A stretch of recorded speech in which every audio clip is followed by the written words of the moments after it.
पानी से पहले सूंघना है, जैसे ही वो टूटे उसको एकदम सूंघना, लंबा सांस लेना, इतना भी नजदीक ना करें कि सारी मिर्चें अंदर ही नाक के अंदर से चली जाए, ये नहीं। सूंघना, जब उसकी खुशबू अंदर जाए फिर उसके बाद उसको फांक लें पानी से।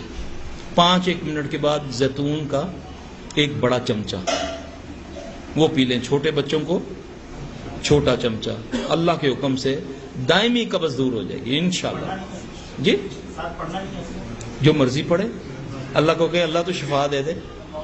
हाँ, अल्लाह पंजाबी समझ के हैं जी।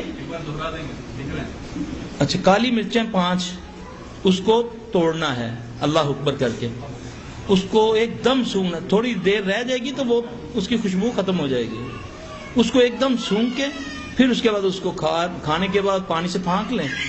फांकने के बाद थोड़ी देर के बाद जैतून का बड़ा चम्मच पी लें।